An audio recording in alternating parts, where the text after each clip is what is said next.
In 1970, Elvis Presley vanished from public view. It wasn't a hiatus, and he wasn't preparing for another concert tour. Instead, he headed to the White House, carrying a fake ID and a loaded Colt .45 pistol, triggering a national security alert. Today, we'll uncover the most fascinating stories of the king of rock and roll, Elvis Presley, stories the government kept hidden for years. If you enjoy immersive documentaries to relax to or fall asleep with, you're in the right place. Don't forget to like and subscribe to stay updated. On the night of December 20th, 1970, history shifted in silence. The world believed the king of rock and roll was resting behind the gilded gates of Graceland, but something extraordinary was unfolding in the shadows. The king was leaving the building, but not for a concert, not for a tour, and certainly not for applause. This time his destination was far more mysterious. Inside the mansion, tension crackled in the air. A heated argument had erupted between Elvis Presley and his father, Vernon Presley. The subject was painfully familiar: reckless spending, extravagant purchases, and financial instability.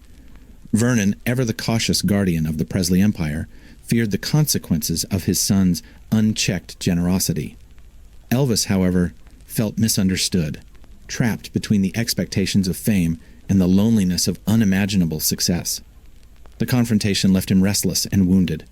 Fame had given him everything, yet peace remained elusive. In that moment of frustration and introspection, Elvis made a decision that would blur the lines between legend and reality. Without fanfare, without an entourage, and without informing the press, he prepared to disappear into the night. Shortly after midnight, the king slipped out of Graceland. The gates that had witnessed the arrival of celebrities and admirers now bore silent witness to his secret departure. There were no screaming fans, no flashing cameras, and no bodyguards. For the first time in years, Elvis Presley walked alone, an icon stripped of spectacle, moving like a ghost through the Memphis darkness. His destination was not a concert hall, but an airport. Under the alias John Burroughs, a pseudonym he frequently used for privacy, Elvis purchased a ticket and boarded a flight operated by American Airlines. The name was ordinary, deliberately forgettable. Yet behind it stood the most recognizable man on Earth, embarking on a journey that defied all expectations. As the plane ascended into the night sky, Memphis faded beneath a blanket of darkness. At 30,000 feet, Elvis was no longer merely a performer. He was a man on a mission, one fueled by conviction, patriotism, and a deep desire to redefine his legacy. To the world, he was the king of rock and roll. To himself, he was something more. He was an American, and he believed his country needed him. The late 1960s had plunged the United States into turmoil. The Vietnam War raged overseas, while protests and cultural revolutions shook the nation at home. Drugs, political unrest, and generational divides dominated headlines. Elvis watched these changes with growing unease. Unlike the rebellious counterculture that defined the era, he saw himself as a defender of traditional American values, patriotic, disciplined, and loyal. He admired law enforcement and the military. He collected police badges with obsessive enthusiasm. He idolized authority, believing in order amid chaos. In his mind, America was drifting from its moral compass, and he was determined to help restore it. This was not a publicity stunt. It was a personal crusade. The flight carried him toward Washington, D.C., the political heart of the nation. While most celebrities sought influence through music and fame, Elvis sought something far more unusual: direct access to power. He intended to meet the most powerful man in the world, the President of the United States. The audacity of his plan bordered on the unbelievable. Yet, Elvis Presley had always lived beyond the boundaries of the ordinary. As the engines hummed steadily through the cold December night, the king sat quietly, lost in thought. The cabin lights cast a soft glow across his face, revealing a man torn between myth and reality. Behind the rhinestones and roaring crowds stood a soul searching for purpose. He was no longer content to be merely an entertainer. He wanted to be remembered as a patriot, a protector, and perhaps even a savior of American youth. This journey was not about music. It was about meaning. It was about legacy. It was about redemption. Eyewitnesses later confirmed the details of that clandestine departure.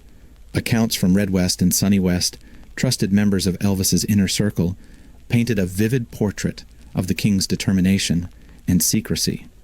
Their testimonies, recorded in the book Elvis, What Happened, describe a man driven by conviction, convinced he had a higher calling beyond the stage.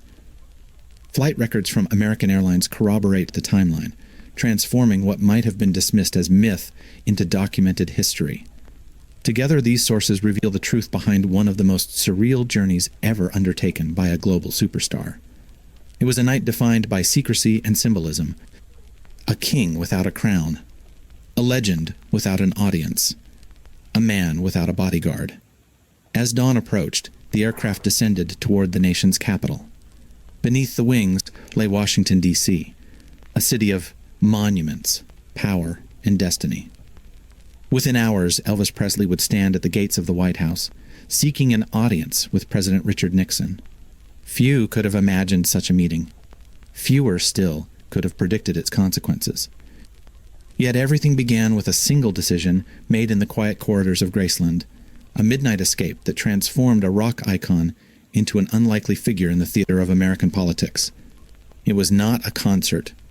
It was not a performance. It was the opening act of the strangest secret mission in history. As the plane cut through the winter sky toward Washington, Elvis Presley carried more than luggage. In his hands rested a message that would soon reach the highest office in the land, a handwritten plea that would reveal his fears, his ambitions, and the extraordinary purpose behind his journey. At 30,000 feet above the sleeping nation, history was being written in ink. Inside the dimly lit cabin of an overnight flight, Elvis Presley sat, alone, suspended between earth and destiny. The rhythmic hum of the aircraft engines echoed like a distant heartbeat, steady and relentless. Outside the window, the darkness stretched endlessly, punctuated only by the faint glow of distant cities below. But within that quiet solitude, the king of rock and roll was not resting. He was composing a message that would soon reach the highest office in the United States. This was no ordinary letter. It was a manifesto. Using official airline stationery provided by American Airlines, Elvis began to write. His pen moved deliberately, each word infused with urgency and conviction. Witness accounts and archival records confirm that the letter spanned 6 pages, written in trembling yet determined handwriting. It was not addressed to a record producer, a devoted fan, or a Hollywood executive. It was addressed to the President of the United States. "I am seeking your help, Mr. President." These simple yet powerful words formed the heart of his plea. They revealed not arrogance, but vulnerability, a man reaching beyond fame in search of purpose. In that moment, Elvis was no longer merely an entertainer. He was a citizen consumed by concern for his country and convinced that he had a role to play in its preservation. To understand the significance of this letter, one must first understand the America of 1970. The nation was in turmoil. The Vietnam War continued to claim lives overseas, while protests erupted across college campuses at home. Political assassinations, civil unrest, and cultural upheaval had fractured the American psyche. A generational divide widened as traditional values clashed with the rebellious spirit of the counterculture. Drugs, once confined to the fringes of society, had seeped into mainstream youth culture, alarming parents and authorities alike. Elvis Presley watched these developments with growing unease. Unlike many artists of his era, Elvis did not embrace the anti-establishment movement. He viewed himself as deeply patriotic, a defender of American ideals. He admired law enforcement, respected the military, and believed in order and discipline. To him, the chaos of the late 1960s represented not progress, but decline. His letter reflected these fears. In it, Elvis expressed concern about the rise of drug culture and the erosion of national values. He positioned himself as an ally of authority, offering his influence and loyalty in service of the United States. He believed his unique status as a global icon granted him access to circles inaccessible to traditional agents. Where government officials might encounter resistance, Elvis believed he could move freely, gaining the trust of young people and foreign elites alike. It was an extraordinary proposition. He requested recognition as a federal agent, specifically a Bureau of Narcotics and Dangerous Drugs operative. In his mind, such a role would empower him to combat the very forces he believed were corrupting America. More importantly, it would grant him a sense of purpose beyond the stage, transforming his celebrity into a weapon for national service. The letter was both audacious and sincere. It spoke of patriotism, loyalty, and a deep desire to protect American youth from the dangers of narcotics. Elvis emphasized his dedication to the country and his willingness to assist in any capacity deemed necessary. He presented himself not as a celebrity seeking favor, but as a patriot offering service. He was not chasing headlines. He was chasing redemption. As the aircraft soared through the night sky, Elvis paused occasionally, reflecting on each word. The soft glow of the cabin light illuminated his face, revealing a man burdened by fame, yet driven by conviction. In those quiet hours above the clouds, he was neither idol nor icon. He was simply a man with a pen, attempting to redefine his legacy. The symbolism was profound. High above the United States, Elvis was reaching down toward its center of power. The journey itself mirrored his ambition, rising beyond the limits of entertainment to seek influence within the corridors of government. Few artists had ever attempted such a leap, and none with such dramatic flair. This was not a performance. This was a declaration. Upon landing in Washington, D.C., Elvis wasted no time. The handwritten letter was delivered directly to the White House, setting in motion one of the most surreal encounters in American history. Within hours, the wheels of bureaucracy began to turn, intrigued by the audacity of the request and the identity of its author. The message reached Richard Nixon, a president navigating a nation divided by war, protest, and uncertainty. Nixon's administration, deeply concerned about the spread of drug culture, recognized the potential value of an alliance with America's most influential entertainer. What began as an improbable gesture was quickly becoming a political reality. Today, the original letter remains preserved within the archives of U.S. National Archives and Records Administration, housed among the White House central files. It stands as a testament to one of the most extraordinary communications ever addressed to an American president, a relic of a moment when fame and power intersected in the most unexpected way. Its pages reveal more than ink and paper.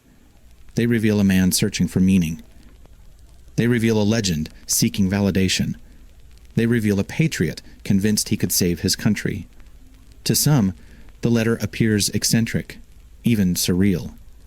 To others, it reflects the sincerity of an artist determined to serve a cause greater than himself. Regardless of interpretation, it remains one of the most fascinating documents in modern American history, because it captures a singular truth. Elvis Presley did not merely want to entertain America. He wanted to protect it. As dawn broke over Washington, the king's message had already begun to echo through the halls of power. Soon, he would step inside the White House, face to face with the leader of the free world, prepared to present his vision for a battle he believed only he could fight. The stage was set. The players were in position, and the strangest meeting in American history was about to begin. But when Elvis finally entered the Oval Office, he revealed an unexpected concern, one that transformed his patriotic mission into a cultural confrontation. In the presence of the president, the king named his greatest adversaries, igniting a rivalry that would blur the lines between music, politics, and ideology. In the heart of power, beneath the solemn gaze of history, an extraordinary conversation unfolded. Inside the Oval Office, the king of rock and roll stood face to face with the President of the United States. It was December 21st, 1970, a moment that defied logic, blurred the boundaries between politics and pop culture, and transformed celebrity into diplomacy. Seated across from Richard Nixon, Elvis Presley was not there as an entertainer. He was there as a self-proclaimed patriot. The rhinestones and stage lights had been replaced by dark suits and national symbols. Yet, behind the polished exterior burned a fervent conviction, one that would soon surprise everyone in the room. Elvis had come with a mission. and he had come with a warning. As the conversation unfolded, the king revealed what he believed to be one of America's greatest cultural threats. In a statement that stunned presidential aides, he identified his true adversaries, not criminals, not politicians, but musicians. The Beatles. To Elvis, the British icons were more than rivals in the music industry. They represented a seismic cultural shift that challenged traditional American values. According to official memoranda recorded by presidential aide Egil Bud Krogh, Elvis described the band as a driving force behind anti-American sentiment. It was a bold and controversial claim, but to understand Elvis's perspective, one must step back into the turbulent landscape of the late 1960s. America was fractured by protest, rebellion, and ideological upheaval. The Vietnam War ignited nationwide demonstrations. College campuses erupted with dissent. The counterculture rejected authority, embracing new philosophies that challenged long-standing traditions. Music became the voice of that revolution. While Elvis had once shocked the world with his rebellious energy in the 1950s, he now found himself defending the very establishment he had once disrupted. To him, patriotism, discipline, and respect for authority were pillars of American identity. He admired law enforcement, supported the military, and viewed the social unrest of the era with deep concern. The Beatles, however, symbolized a different world. Their evolving music, experimental style, and outspoken views on war and politics resonated with a generation seeking change. Their global influence extended far beyond entertainment, shaping fashion, attitudes, and political consciousness. To millions, they were voices of liberation. To Elvis, they represented a cultural tide that threatened the stability of the nation he loved. What had begun as a musical rivalry had evolved into something far greater. It was a clash of ideologies, a confrontation between tradition and transformation, a symbolic battle between two eras of music and meaning. In the Oval Office, Elvis framed this conflict not as jealousy, but as patriotism. He presented himself as a defender of American values, positioning his influence as a tool to counter what he perceived as dangerous cultural shifts. He believed his status as an American icon gave him a unique responsibility to stand on the front lines of a cultural war. To Elvis, this was not about fame. It was about loyalty. It was about identity. It was about America itself. President Nixon listened with intrigue. The conservative leader, deeply concerned about domestic unrest and the spread of drug culture, recognized the potential political symbolism of aligning with a figure as influential as Elvis Presley. The convergence of music and government, celebrity and statecraft, created a moment that bordered on the surreal. It was a meeting unlike any other in American history. Here sat the President of the United States, discussing national security and cultural influence with the King of Rock and Roll, two men united by a shared concern over the direction of the nation. The gravity of the setting contrasted sharply with the unexpected nature of the conversation, amplifying its historical significance. According to Krogh's official memorandum, the exchange was both earnest and extraordinary. Elvis spoke passionately about his desire to serve the country and counteract what he perceived as harmful influences. He did not see himself merely as a performer, but as a cultural ambassador and protector of American ideals. He saw himself as a soldier, not on a battlefield, but on the front lines of culture. The irony, however, was unmistakable. Elvis Presley, the man who had once scandalized America with his provocative dance moves and electrifying sound, was now defending the establishment against a new wave of rebellion. The rebel had become the guardian. The revolutionary had become the traditionalist. History had come full circle. This ideological transformation reflected not only Elvis's personal evolution, but also the rapid changes sweeping through American society. The torch of cultural rebellion had passed from one generation to the next, and in that moment Elvis found himself standing not with the revolutionaries, but with authority, a king defending his kingdom. The encounter was meticulously documented in official records and later recounted in Krogh's book, The Day Elvis Met Nixon. These accounts confirm that Elvis's remarks were not exaggerated myths, but genuine expressions of his beliefs during one of the most unusual meetings ever held in the White House. What transpired that day was more than a conversation. It was a cultural snapshot of a divided era. It captured the tension between old and new, tradition and rebellion, patriotism and protest. It revealed how deeply music had intertwined with politics, and how profoundly artists could shape national identity.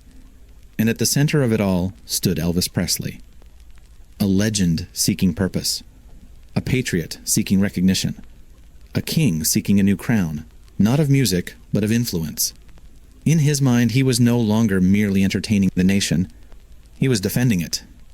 Yet, Elvis had not come to the White House empty-handed.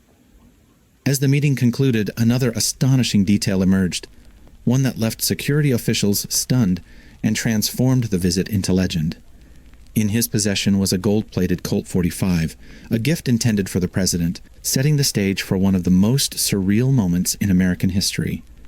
Imagine the Secret Service's worst nightmare unfolding on a cold December morning in 1970.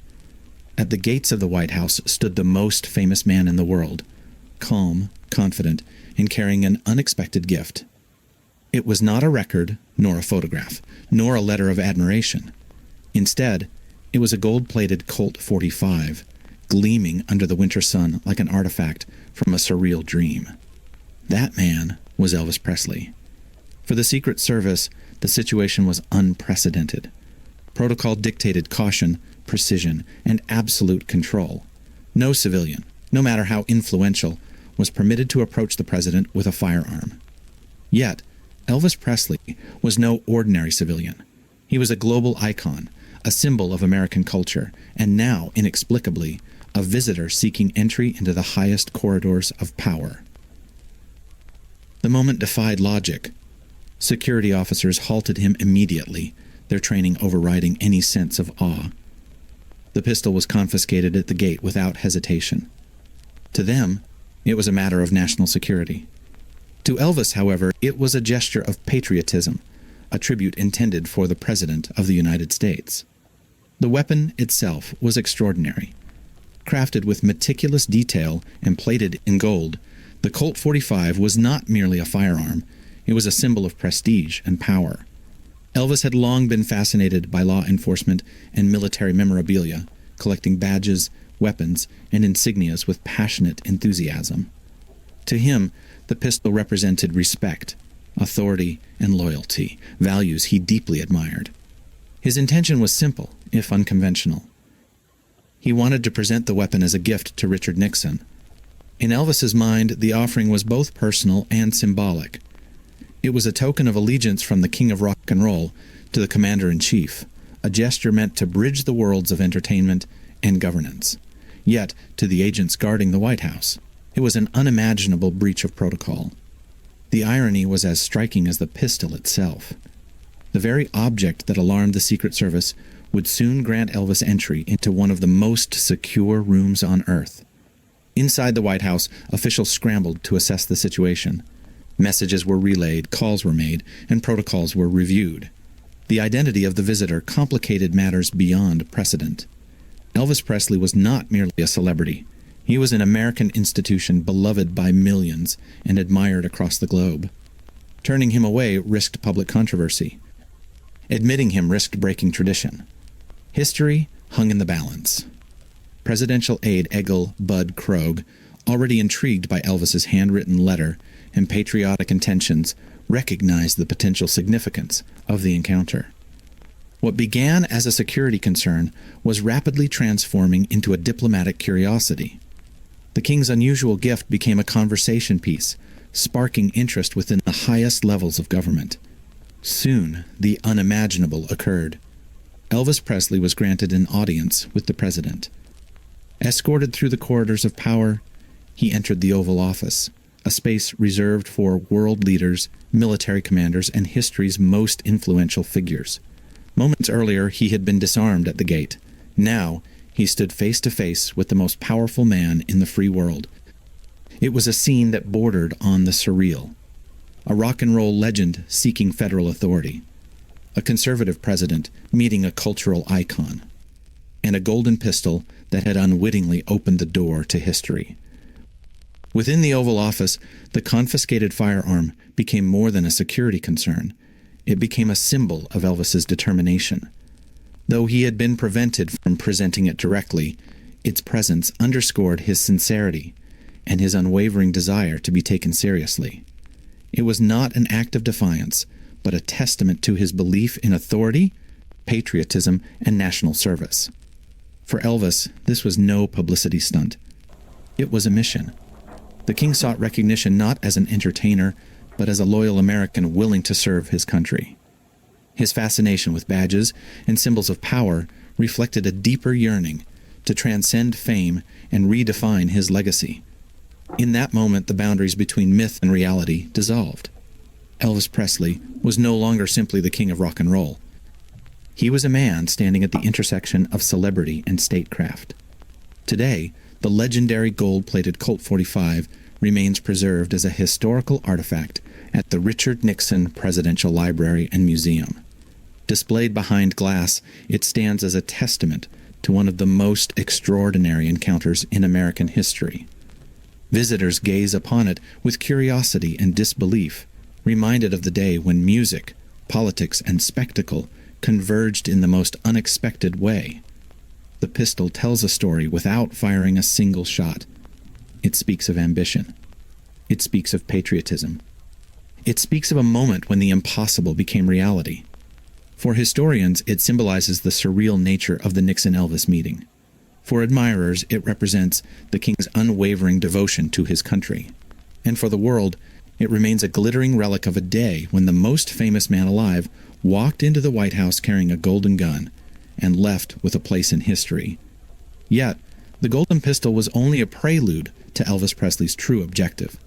Behind the spectacle lay an even more astonishing ambition: his relentless quest for a federal narcotics badge, a symbol he believed would grant him unparalleled authority and fulfill his extraordinary sense of duty. Why would the most famous man on earth risk everything for a piece of metal? To the public, it seemed absurd. Elvis Presley already possessed wealth, power, and unparalleled global influence. He commanded sold-out arenas, shaped the sound of a generation, and stood as an enduring symbol of American culture. Yet, behind the glittering facade of stardom lay an obsession that puzzled even his closest companions, a relentless desire to obtain a federal narcotics badge. To understand this fixation, one must look beyond the rhinestones and applause into the private world of Elvis Presley. For Elvis, the badge was not a novelty or a collectible. It was a symbol of authority, legitimacy, and purpose. More importantly, it represented a gateway into a world he deeply admired, the world of law enforcement and national service. The revelation of his true motive came from someone who knew him better than anyone else: Priscilla Presley. In her memoir, Elvis and Me, she unveiled the secret behind his obsession. Elvis did not desire the badge merely for prestige. He believed it granted him what he called absolute legal immunity, a power that, in his mind, would allow him to carry weapons and even controlled medications anywhere in the world without question. To him, it was more than a credential. It was protection. It was freedom. It was authority. Elvis's fascination with law enforcement dated back many years. He admired discipline, structure, and the symbolism of power embodied by uniforms and insignias. Throughout his life, he collected police badges from various agencies across the United States, often receiving them as tokens of respect from admirers in the force. Each badge represented more than admiration. It reinforced his identity as a patriot, aligned with order and authority. But the federal narcotics badge was different. It was the ultimate prize. At a time when America was grappling with an escalating drug crisis, Elvis saw himself as uniquely positioned to assist in the fight. He viewed the counterculture's embrace of narcotics as a threat to the moral fabric of the nation.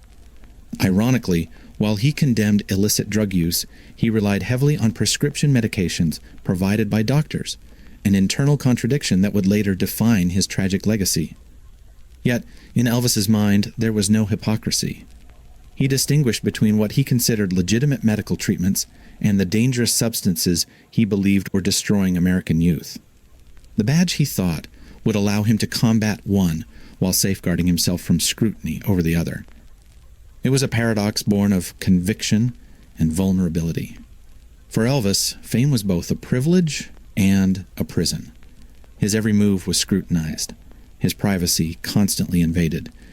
He feared vulnerability in a world that rarely granted him anonymity.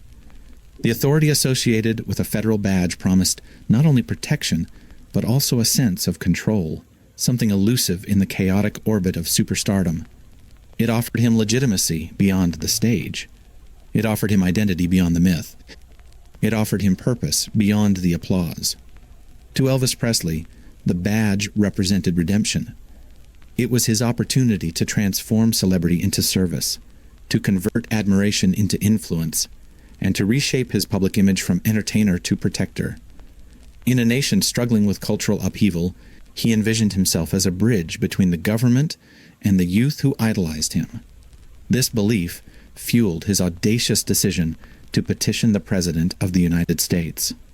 When Elvis stepped into the White House, he was not merely chasing prestige. He was pursuing validation, a recognition that his patriotism was genuine and that his influence could serve a greater cause. He sincerely believed that his status would enable him to infiltrate circles inaccessible to conventional agents, gathering intelligence and combating drug culture with unprecedented effectiveness. To some, it seemed delusional. To Elvis, it was destiny. Priscilla Presley's account reveals a man driven by more than vanity. She described his conviction that the badge would grant him the authority to travel freely, carry weapons legally, and possess prescribed medications without interference. In his mind, it was a shield against legal complications and a symbol of trust bestowed by the federal government. It was, above all, a badge of belonging. Elvis longed to be more than a performer adored by millions. He yearned to be respected by the institutions he revered. The federal narcotics badge represented his acceptance into a realm defined by duty and honor, a realm where he could prove his loyalty to his country in a tangible way. The symbolism was profound. A king seeking a new crown, a legend seeking legitimacy, a man seeking meaning. In the broader context of American history, Elvis's quest reveals the complex intersection of fame, power, and identity. It reflects the insecurities hidden beneath celebrity and the human desire for validation beyond public adoration. His obsession with the badge was not merely eccentric. It was deeply personal, a reflection of his longing for control, respect, and redemption. It was also tragically ironic. The very authority he sought could not shield him from the personal struggles that would later overshadow his life. Yet, at that moment in 1970, Elvis believed wholeheartedly in the righteousness of his mission. To him, the badge was not a symbol of vanity, but a tool of service, a means to protect a nation he loved and to reclaim a sense of purpose he feared was slipping away. He was not chasing power for its own sake. He was chasing significance. He was chasing absolution. He was chasing destiny. And in that pursuit, the king of rock and roll stepped beyond the realm of music into the theater of history, determined to prove that his legacy would be measured not only by records sold, but by the service he rendered to his country. With his intentions laid bare and his ambitions revealed, the stage was set for an encounter unlike any other. Behind the closed doors of the White House, Elvis Presley would come face to face with President Richard Nixon, a meeting that would forever blur the lines between celebrity and statecraft. Behind closed doors, history unfolded in whispers. On December 21, 1970, inside the executive heart of the White House, a meeting took place that defied convention and astonished the world. It was not announced in advance, nor was it part of any official diplomatic schedule. Yet, within the solemn walls of the Oval Office, two icons from vastly different worlds sat face to face, one wielding political power, the other cultural influence. On one side stood Richard Nixon, the conservative leader navigating a nation divided by war, protest, and social upheaval. On the other sat Elvis Presley, the rebellious king of rock and roll, whose voice had once ignited a musical revolution.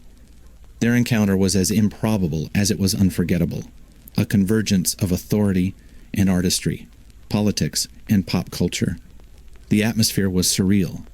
White House Chief of Staff H.R. Haldeman later described the moment in his personal records as one unlike anything the administration had ever witnessed. Preserved in the Haldeman diaries, the account captures the disbelief and curiosity that surrounded the meeting.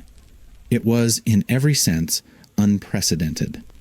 For Nixon, accustomed to negotiations with foreign leaders and military commanders, the presence of Elvis Presley presented a unique challenge. This was not a political ally or a diplomatic envoy.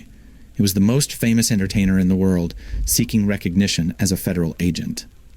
The president listened attentively, attempting to reconcile protocol with the extraordinary nature of the request. Elvis, however, was composed and resolute. Dressed in a dark velvet suit adorned with a gold belt and an oversized buckle, he exuded confidence and charisma.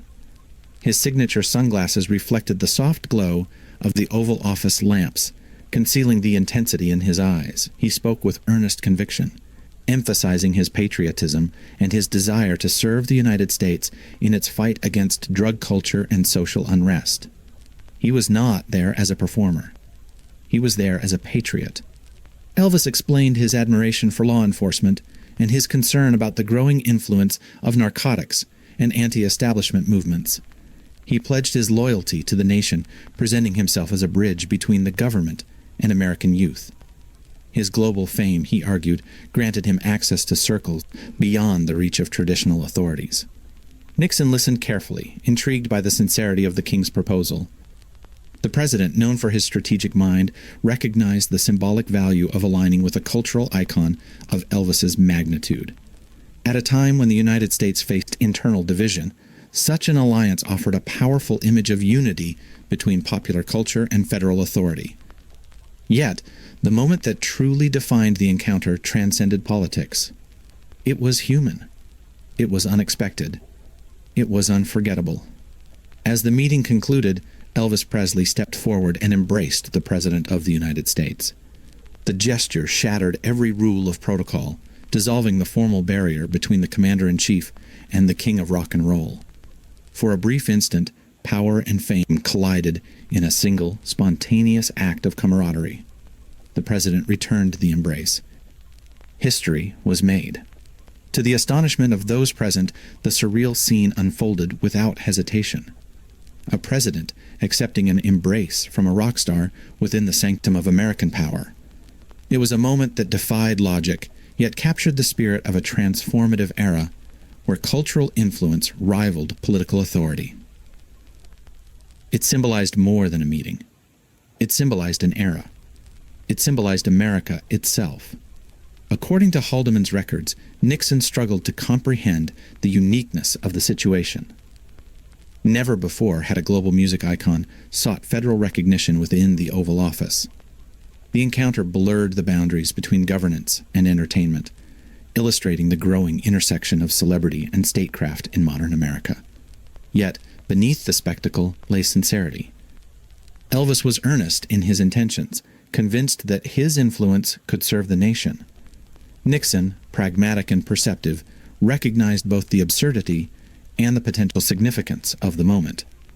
Together, they participated in an event that would echo through history as one of the most unusual meetings ever held in the White House. A conservative president, a rebellious artist, a handshake that became an embrace, and a conversation that transcended protocol. The symbolism was profound. In that room, two embodiments of American power, political authority, and cultural dominance stood united. Their meeting reflected the complexities of a nation in transition, where tradition and rebellion coexisted in uneasy harmony. The King of Rock and Roll had entered the highest office in the land, and he left not as an outsider, but as an unlikely ally. The encounter would soon be immortalized in a single photograph, an image destined to become one of the most requested documents in the history of the United States National Archives.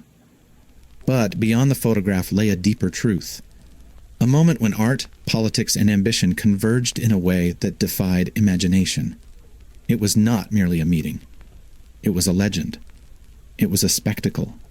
It was history. Yet, beneath the triumph of that historic encounter lay a haunting contradiction. As Elvis pledged before the president to fight the scourge of drugs, a darker reality followed him in silence, one that would reveal a tragic irony at the heart of his extraordinary mission. Here is where the tragedy begins. In the aftermath of his historic meeting at the White House, Elvis Presley emerged with a renewed sense of purpose. He had pledged before Richard Nixon to support the fight against drug abuse, presenting himself as a patriotic ally in America's war against narcotics. To the public, he appeared as a defender of order, a cultural guardian determined to protect the nation's youth from moral and social decay. Yet, beneath this noble mission lay a haunting contradiction. While Elvis vowed to combat drugs, he carried them with him. It was a paradox that defined the final chapter of his life, a conflict between conviction and dependency, between public duty and private struggle. The man who stood in the Oval Office advocating discipline and national responsibility was simultaneously fighting a battle that few could see, a battle within himself. By the early 1970s, Elvis's demanding career had taken a heavy toll on his body and mind. Grueling tours, relentless public appearances, and the crushing weight of global fame led him to rely increasingly on prescription medications. These substances were not initially sought for recreation, but prescribed by physicians to manage chronic pain, insomnia, anxiety, and exhaustion. They were legal. They were sanctioned. They were, in the medical culture of the era, commonplace. At the time, the widespread prescription of sedatives, stimulants, and painkillers was not uncommon among entertainers and public figures. Doctors often provided medications liberally, believing they were offering relief rather than fostering dependency.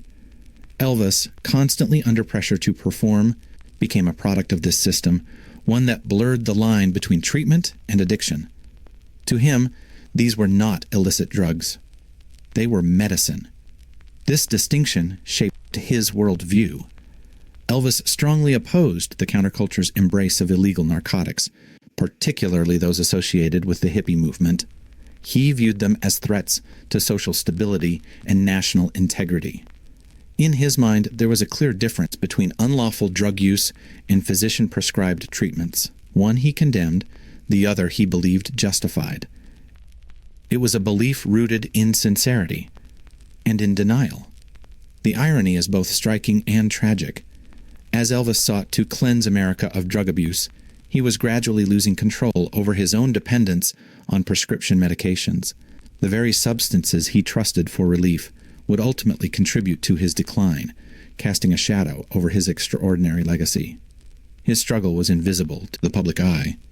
On stage, he remained the king, charismatic, electrifying, and larger than life. His voice still captivated audiences, his presence still commanded reverence. Yet, behind the curtain, fatigue and reliance on medication tightened their grip, eroding the vitality that had once defined him. It was a silent descent, a private battle hidden behind rhinestones and applause. The full extent of this tragedy became clear years later. Following his death in 1977, the official autopsy report, widely referenced by historians and medical experts, revealed the presence of multiple prescription medications in his system. According to the Elvis Presley autopsy report, numerous drugs were detected in his bloodstream, underscoring the severity of his dependency and the medical practices of the era. The revelation shocked the world. The man who had pledged to fight drugs had ultimately fallen victim to them. Yet this narrative is far more complex than mere hypocrisy. Elvis Presley was not a street addict, nor a criminal entangled in illicit narcotics. Rather, he was a patient ensnared in a medical culture that routinely prescribed powerful pharmaceuticals with little understanding of their long-term consequences. His condition reflected a broader systemic issue, one that affected countless individuals during the mid-20th century. In this light, Elvis's struggle becomes deeply human. He was not simply a legend undone by excess. He was a man overwhelmed by expectation, a patient failed by a system, a hero unable to save himself. The tragedy lies not only in his dependence, but in his awareness of it. Elvis understood that the medications were harming him. Friends and family later recounted his fears about declining health and fading vitality. He saw the toll they were taking on his body, yet he remained trapped in a cycle fueled by exhaustion, pressure, and necessity. He could command stadiums, but he could not command his own demons. This haunting contradiction transforms his quest for a federal narcotics badge into something profoundly symbolic. To Elvis, it was not merely a symbol of power, but an act of redemption, a chance to protect others from a fate he feared he could not escape. His desire to fight drug abuse may have been driven, in part, by his own awareness of the dangers he faced. He sought to save America, perhaps because he could not save himself. The cultural irony is unmistakable. The king who once redefined rebellion became an advocate of order. The patriot who stood before the president as an ally in the war on drugs was privately entangled in his own struggle with prescription dependency. It was a paradox that encapsulated the complexities of fame, power, and vulnerability. This was not merely the downfall of an icon. It was the story of a man burdened by expectations, a man seeking purpose, a man caught between myth and mortality. The tragedy of Elvis Presley resonates far beyond his era. It reflects the pressures of celebrity, the dangers of unchecked medical practices, and the human cost of living beneath the relentless glare of global adoration. His life serves as both inspiration and caution, a reminder that even the greatest legends are not immune to suffering. Behind the music was a fragile soul. Behind the legend was a human heart. And behind the king was a man in pain. Yet, despite his private struggles, Elvis refused to abandon his mission. Armed with newfound authority and unwavering conviction, he returned to Memphis, determined to uphold the law himself, transforming the streets of his hometown into the stage for one of the most surreal chapters of his extraordinary life. Power, once imagined, can become intoxicating. After securing his federal narcotics badge, Elvis Presley returned home with a renewed sense of authority. To him, the badge was more than a symbolic honor. It was a mandate. It validated his belief that he had a duty to protect America, beginning with the city he loved most, Memphis. In Elvis's mind, his mission had already begun, and Memphis would be his first jurisdiction. The streets of his hometown became an unlikely stage for his self-appointed patrols. By the early 1970s, residents occasionally witnessed a surreal sight: the king of rock and roll speeding through the city in his customized vehicles, determined to enforce order in his own unconventional way. To Elvis, the fight against chaos was not confined to Washington. It extended to everyday life, even to traffic violations. He believed he had a responsibility to act, and he did. According to testimonies from members of his inner circle, famously known as the Memphis Mafia, Elvis took his badge seriously, sometimes to an astonishing degree. Among those who recounted these extraordinary moments was Jerry Schilling, a trusted confidant and lifelong friend. In historical documentaries and interviews, Schilling described Elvis's deep admiration for law enforcement and his genuine conviction that he could make a difference. Elvis was not joking. He was not pretending. He believed he was serving. In one of the most legendary anecdotes, Elvis reportedly installed a police siren in his car. As he cruised through Memphis, he would activate the siren to pursue speeding motorists. Once they pulled over, often stunned to discover the identity of their pursuer, Elvis would step out, composed and authoritative, and lecture them on traffic safety. It was a spectacle both absurd and unforgettable. Imagine the scene: a driver glancing nervously into the rearview mirror, only to find not a uniformed officer, but Elvis Presley himself. The king, clad in sunglasses and exuding quiet confidence, would caution them against reckless driving, invoking his supposed federal authority with unwavering sincerity. To Elvis, this was not a performance. It was a duty. He wasn't playing a cop. He truly believed he was the law. This peculiar chapter of his life reveals the depth of his fascination with law enforcement. Elvis idolized authority and discipline, often forming close friendships with police officers across the country. Over the years, he collected honorary badges from numerous agencies, each representing his admiration for those who served and protected. But the federal badge he received in Washington held special significance. It transformed admiration into identity. It turned fascination into conviction. And it blurred the boundary between celebrity and authority. For Elvis, the badge was not merely decorative, it was empowering. It offered him a sense of legitimacy in a world where he often felt misunderstood and scrutinized.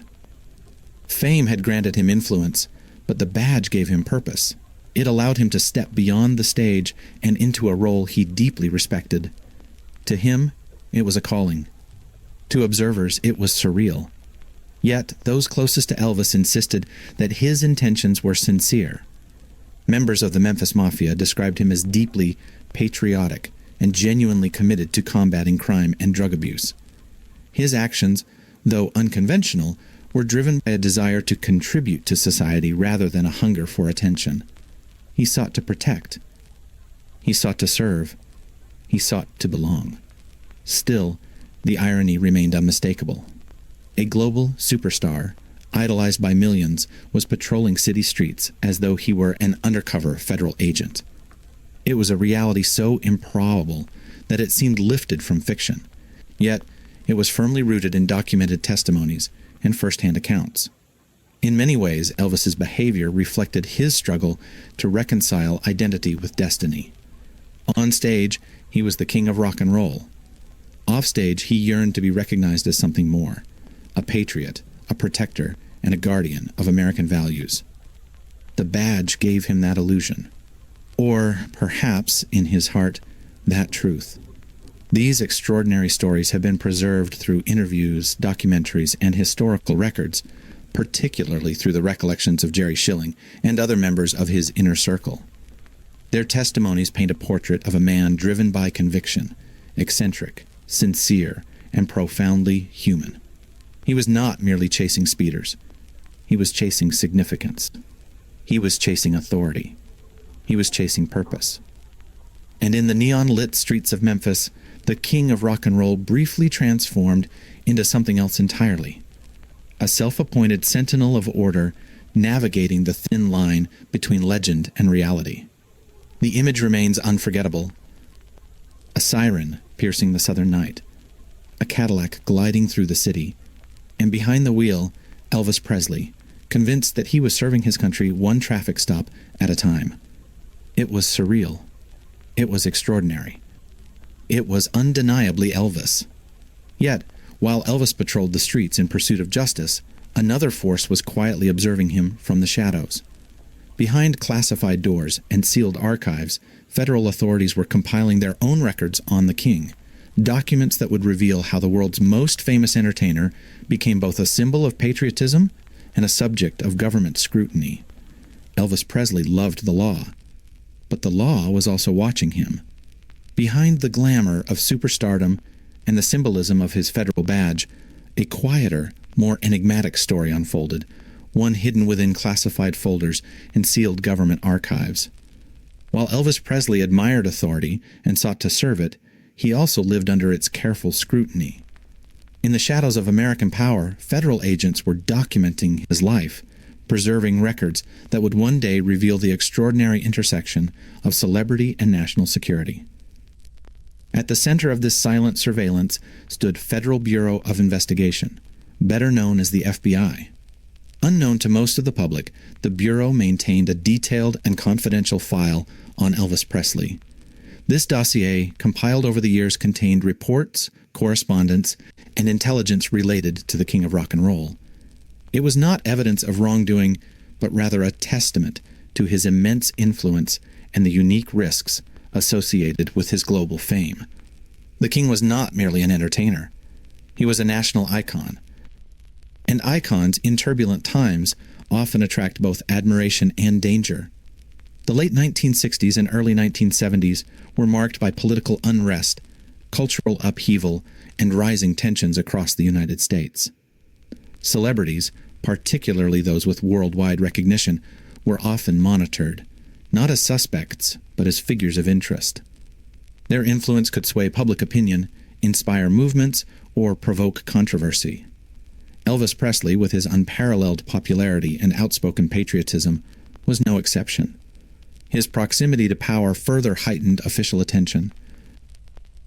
From his historic meeting with President Richard Nixon to his request for a federal narcotics badge, Elvis's actions placed him at an unusual crossroads between entertainment and government. His admiration for law enforcement and his desire to assist in the war on drugs positioned him as both an ally of authority and a subject worthy of documentation.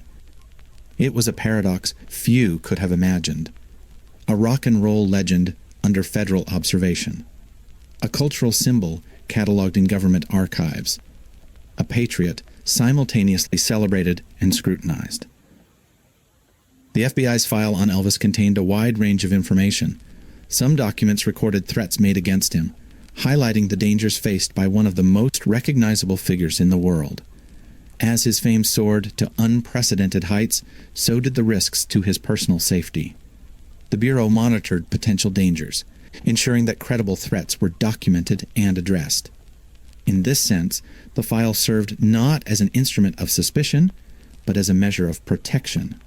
Yet, the records extended beyond security concerns. They also reflected the volatile political climate of the era. Elvis's outspoken patriotism and his views on counterculture movements occasionally attracted attention, particularly during a period when government agencies closely observed public figures who influenced American society. His opinions on drugs, social unrest, and anti-American sentiment were preserved within the pages of federal documentation. The king, it seemed, had become both observer and observed. The admirer of authority had become its subject. The defender of the nation had entered its archives. Today, these once classified documents are preserved within the vault, the FBI's official online archive. Released to the public decades later, they provide a fascinating glimpse into the life of a man whose influence transcended entertainment. Visitors to the archive can explore the Bureau's records, uncovering the extraordinary reality that Elvis Presley, an artist whose voice shaped a generation, was also part of the federal government's historical documentation. The revelations are both intriguing and symbolic. They illustrate the immense power of celebrity in modern America. They reveal how cultural figures can intersect with national institutions. They underscore the delicate balance between fame and security. Within these pages lies a portrait not of a criminal, but of a legend living under the gaze of history. The documents confirm that Elvis Presley occupied a unique position, one that blurred the boundaries between entertainment, politics, and national identity. He was more than a singer. He was a symbol. He was an institution. And like all institutions, he was recorded, preserved, and studied. The irony is profound. Elvis sought validation from the government, yearning to serve as a federal agent in the fight against drugs. Yet, at the same time, he was the subject of federal documentation. While he admired the guardians of law and order, they quietly kept watch over him, ensuring that every threat, every interaction, and every notable detail was preserved for posterity. It was a relationship defined by mutual awareness. He respected the Bureau, and the Bureau respected his influence. This strange equilibrium placed Elvis at a historic crossroads, both a defender of American values and a figure of national interest. It was a testament to his unparalleled impact on society, proving that his reach extended far beyond music and into the fabric of American history. Few entertainers have ever occupied such a position. Fewer still have been immortalized in federal archives. Elvis Presley was one of them. The story of his FBI file stands as a reminder that greatness often invites scrutiny. It highlights the complex interplay between celebrity and authority, revealing how power, influence, and public perception intertwine within the machinery of government. In life, Elvis captivated millions. In history, he captivated institutions. And within the pages of the FBI's archives, the king of rock and roll remains forever documented. An icon suspended between admiration and observation, between legend and reality. Yet, among all the documents preserved in government archives, none would capture the imagination of the world quite like a single photograph. Frozen in time, it immortalized an improbable meeting between a president and a rock and roll king. A moment destined to become the most requested image in the history of the United States National Archives. In the end, what remained? Not a treaty, not a speech, not even a song. Just a single photograph, silent, surreal, and immortal. Taken on December 21st, 1970, inside the historic walls of the White House, the image captured an encounter that defied imagination. On one side stood Richard Nixon, the most powerful political figure in the world. On the other stood Elvis Presley, the most famous entertainer on the planet. Together they formed one of the most improbable pairings in modern history. The photograph was simple in composition, yet profound in meaning. Elvis, dressed in a dark velvet suit adorned with a golden belt, stood poised and composed. Nixon, formal and reserved, extended his hand in a gesture of diplomacy. Between them lay a handshake that symbolized more than a meeting. It represented the convergence of two forms of power, political authority and cultural dominance. It was not merely a snapshot. It was a statement. It was history, frozen in time. The image quickly transcended its origins, evolving into an enduring symbol of American identity. Unlike photographs of wars or declarations of independence, this one captured something uniquely modern, the intersection of celebrity, politics, and spectacle. It was an embodiment of a nation where fame could open doors to the highest corridors of power. Not the moon landing, not the Constitution, but Elvis and Nixon. According to U.S. National Archives and Records Administration, this photograph became the most requested image in its vast collection. The revelation stunned historians and citizens alike. In a repository housing the founding documents of a nation and the records of its greatest achievements, it was this unlikely encounter that captured the public imagination more than any other. Why? Because it encapsulates American paradox at its finest. The image reflects a country where entertainment rivals politics in influence, where myth intertwines with reality, and where the improbable becomes possible. It is a visual narrative of the American experience, a nation shaped as much by its cultural icons as by its political leaders. It captures American madness at its finest, the moment when art, politics, and illusion met in a single frame. Published and analyzed in Prologue magazine, the story behind the photograph reveals the extraordinary circumstances that led to its creation. What began as an unsolicited letter from Elvis Presley evolved into a historic encounter immortalized by a camera shutter, a fleeting instant transformed into an eternal symbol.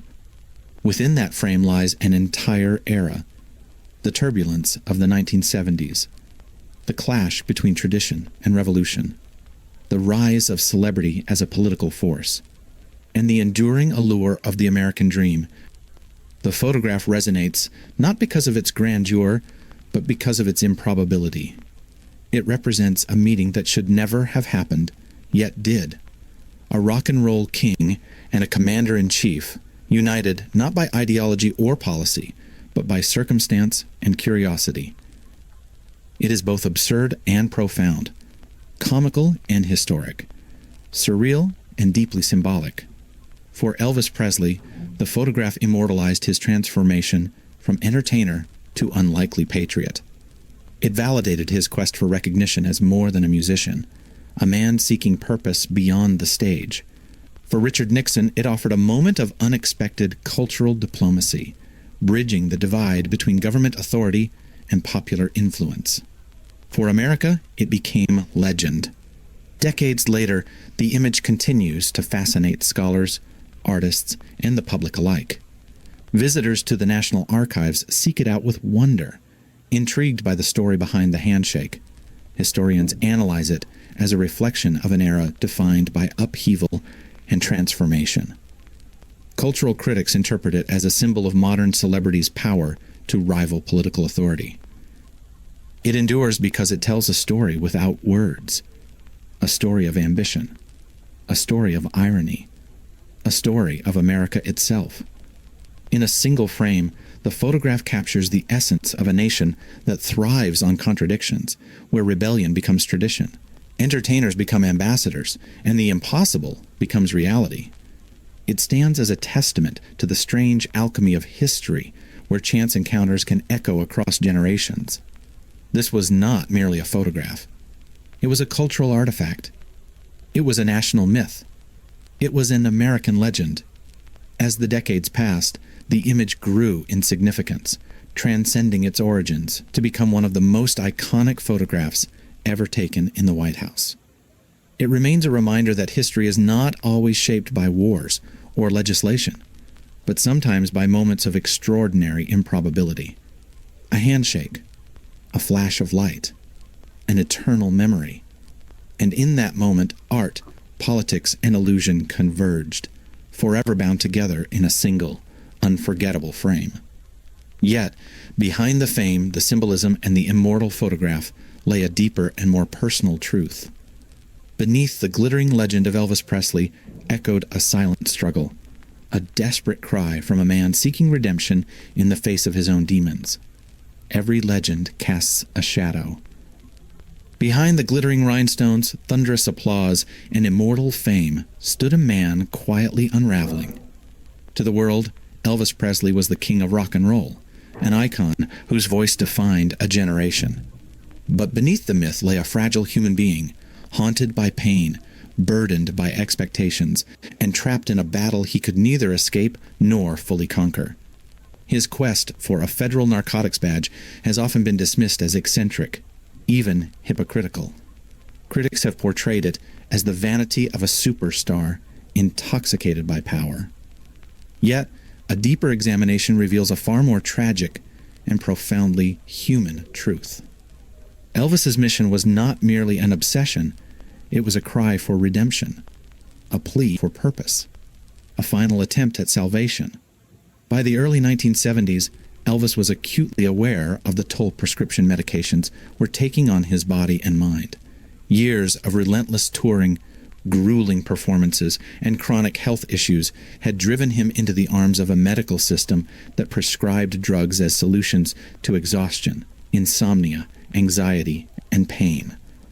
What began as treatment gradually evolved into dependence, blurring the line between healing and harm. He was not ignorant of his condition. He witnessed it firsthand. Day by day, he felt his vitality diminish. The boundless energy that once electrified audiences began to fade. The voice that had shaken stadiums trembled under the weight of physical strain. The man who had once embodied youthful rebellion found himself fighting an invisible enemy, one sanctioned by doctors and normalized by the era. Elvis understood the danger, and he feared its consequences. Yet despite his awareness, he lacked the strength to free himself entirely from the grip of prescription drugs. Fame, pressure, and chronic pain formed a relentless cycle that tightened around him like a vice. Surrounded by enablers and dependent on medical reassurance, he struggled to reconcile his public mission with his private reality. But within that contradiction lay a profound truth. Elvis did not want others to suffer his fate.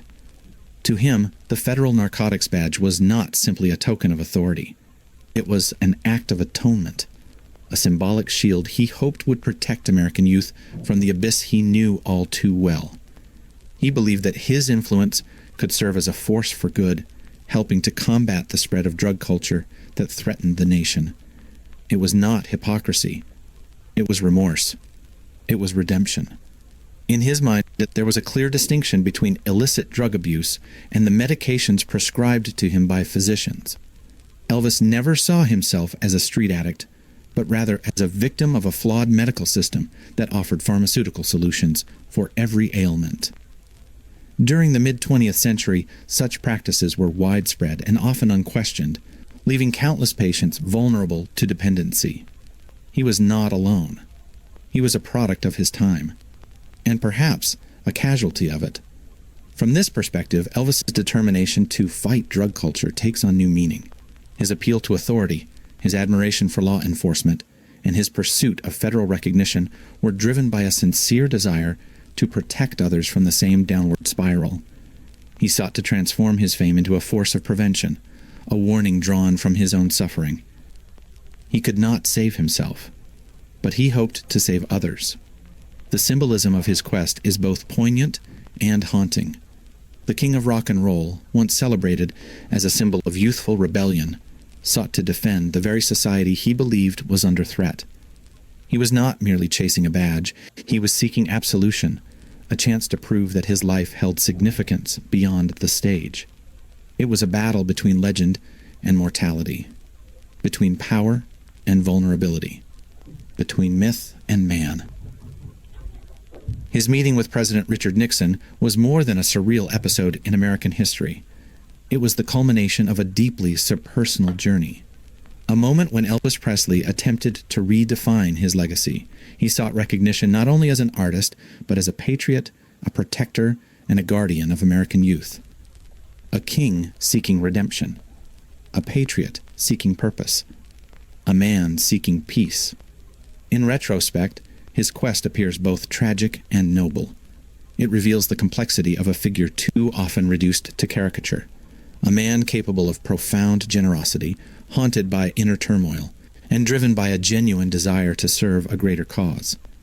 His story is not merely one of excess. It is one of struggle. It is one of humanity. It is one of hope. Elvis Presley's life stands as a mirror reflecting the paradoxes of fame. He possessed unimaginable wealth, yet yearned for validation. He inspired millions, yet battled isolation. He sought to fight drugs while being consumed by them. And in this contradiction lies the enduring power of his legacy, a reminder that even the greatest icons are, at their core, human. The king was not invincible. He was vulnerable. He was flawed. He was real. In his pursuit of a federal badge, Elvis was not merely chasing authority. He was searching for redemption, a final attempt to transform his pain into purpose and his influence into protection. To him, the badge was not a symbol of power, but a promise, a shield against the darkness he feared would consume the next generation. It was his confession. It was his atonement. It was his cry from the abyss. A closer examination of Elvis Presley's motivations reveals that his desire was fundamentally altruistic rather than a simple obsession with power. He did not perceive himself as a criminal or an addict in the conventional sense, but as a patient ensnared in a medical culture that relied heavily on pharmaceuticals as universal remedies. This perspective shaped his determination to combat drug abuse and preserve the moral integrity of American society. From this vantage point, his quest for a federal narcotics badge emerges not as an act of vanity, but as a sincere, if deeply tragic, attempt at redemption. Elvis sought to use his fame as a shield, protecting American youth from a fate he feared he could not escape himself. And in doing so, he left behind a legacy defined not only by music, but by the enduring struggle between glory and vulnerability, power and pain, legend and humanity. Thus ends the extraordinary journey of Elvis Presley's secret mission, a story where music met power, where myth met reality, and where a king sought redemption in the halls of history. If this extraordinary story captivated you, don't let it end here. Discover the secrets behind history's most mysterious moments by subscribing to the channel. From hidden truths to untold legends, each documentary brings the past to life with cinematic storytelling and verified facts. If you enjoyed this film, be sure to like, comment, and share. Tell us, do you believe Elvis Presley was driven by patriotism, redemption, or destiny? Subscribe now and turn on the notification bell so you never miss a new documentary. In Ned's out.